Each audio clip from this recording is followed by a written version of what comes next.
Sports presents Benning Bites with Damon Benning.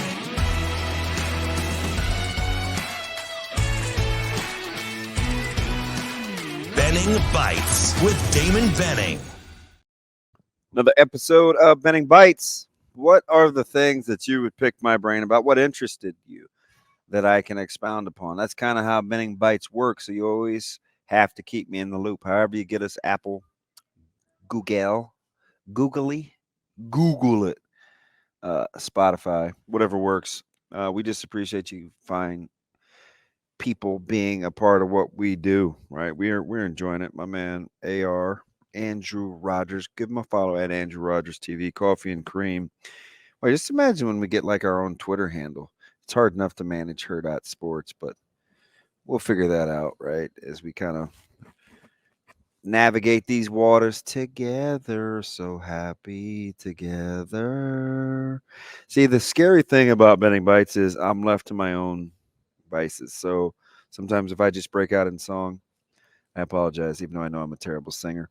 But fantastic show yesterday. We tried to give a little bit of insight, peel back the curtain with coaching personalities. We're still on that kind of the getting to know you tour. And yesterday it was, or day before yesterday, it was Coach Dvorak, Coach Raiola, who some folks were already a little familiar with, and who am I missing? Oh, Coach Campbell, Corey Campbell. How could I forget? Mr. Personality. We got into these fantastic discussions of, Andrew brought up a point about he was looking for certain things in the presser. How much do they sound like their head coach? Is this kind of cookie cutter-ish? And I don't mean that in a negative term. I just mean like, do they all kind of sound the same? And we kind of concluded that Raiola is still kind of his own guy.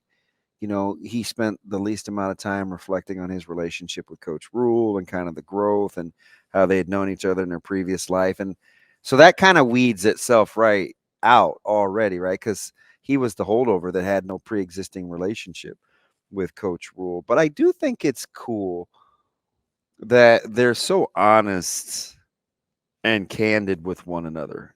Because you need adults in the room, and I think adults can do that with one another and share what's on their mind and keep it moving, right? I mean, Coach Satterfield said he came to Lincoln looking to get rid of Donovan Raiola. After spending time with him and talking to him, he went to Coach Rule and was like, I want to work with that guy. We've got to have him. Or, Donovan Raiola being able to say, what was it? I think he was responding to Sip when he said, well, why would Norelli come to meetings, right? He's not playing. Donovan Raiola simply said, that's the standard. Or they asked they asked Donnie, why did you and Coach Satterfield hit it off? Same thought process. Next question. Right.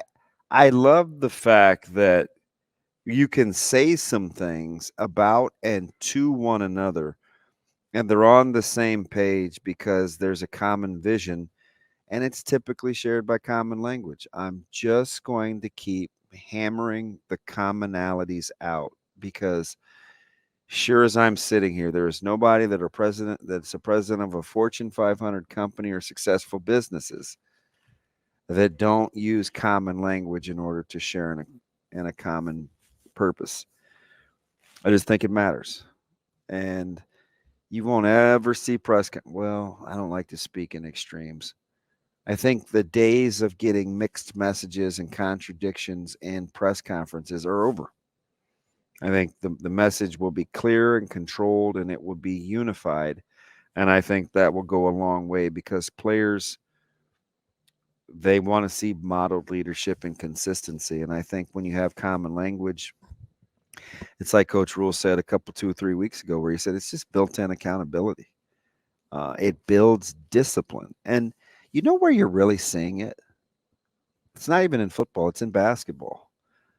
Because Coach Hoiberg has kind of built this staff with the new hires and the holdover of a unified message. Hey, this is who we need to be this year to win in the Big Ten. These are the kind of guys that I want to surround myself with as a staff. You can't not want to be a defensive team and not bring in a defensive specialist. He did that.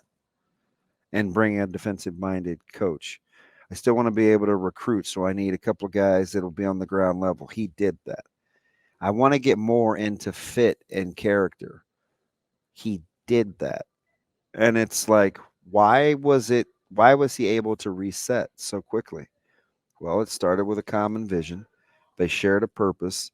There was no second guessing what the vision was, and they went out and got the players that fit that mindset. So even though they've changed the way that they've had to play from going defensive minded um, to kind of having to do by any means necessary, it still fits the character profile because they still talk the same. I'm hoping that kind of makes sense. There's still the connecting tie that binds because they speak in the same language. They can always revisit what the team goals were. Hey, staying connected, trusting one another. This is our purpose. This is our mission.